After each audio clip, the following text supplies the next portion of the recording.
of their entire secret bases. Project Paperclip merged the scientists into a highly secret military and industrial operation in the United States, and would have the contents of their bases analyzed from top to bottom at Air Technical Intelligence Command in Ohio, later testing the captured discs at Sandia, Los Alamos, and White Sands in New Mexico. All this was done without reporting any of these facts to the general public, and through well-managed compartmentalization. Only a few elite officials and military leaders had a full and complete picture of the Nazi and American saucer programs.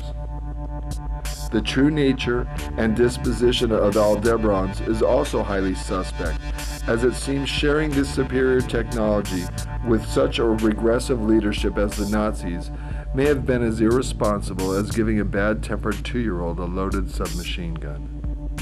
5 or 6 years later into the program, what's going on at that stage when World War II is just getting going? Okay. By 1938, they had the first Hanabu flying. It had ascended from ground level to 60,000 feet in something like 4 minutes, which is faster than, it was a record setter, faster than any other airplane could ascend. It could,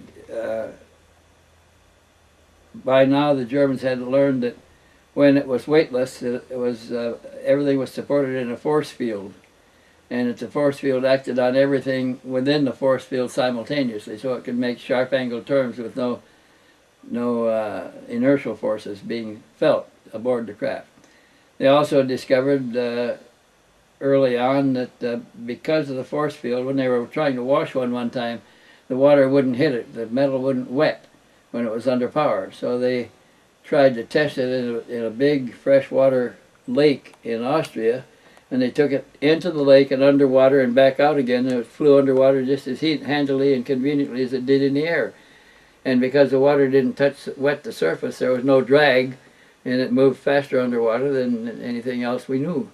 So the Germans saw another opportunity, and they began to develop the craft for both air and underwater operations. And then when it was captured by, when the factory that was captured by the Russians discovered this, they moved them, the whole factory, lock, stock, and barrel, which was underground in Germany, to an underground facility in northern Siberia near Lake Taimyr, or the Taimyr Peninsula, where it was put back underground again, and they had a lot of water all around the peninsula there to experiment. I think now looking back that some of the reports that I handled in Alaska of a craft sitting on the Arctic Ocean when the B-29 approached and submerging and disappearing under the water could have been a Hanabu, because it had that capability. Another one was sitting on the water, took off and flew away when the B-29 approached. I thought those were technologies that were clearly beyond Earth technology, and they had to be extraterrestrial, but now I'm not so sure. I guess I told you before about the letter I got from a man in Poland who said his father's brother, uncle, worked in one of the Kugelblitz factories there, and that after when the factory was captured and carried away to Russia, he didn't go. He said that the Germans came back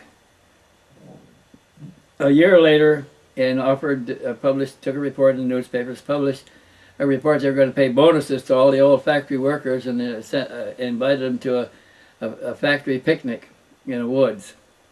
And they put on a nice picnic, and they gathered them all at the end of the picnic for a group photograph with a public photographer.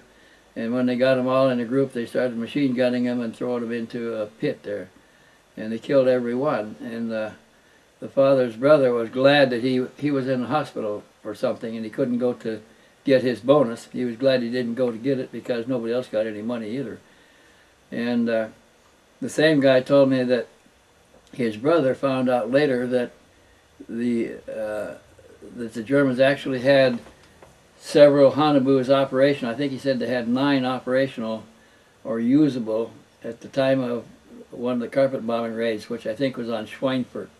We had 800 bombers in the air at one time on one night. Took hours for them to pass a given point.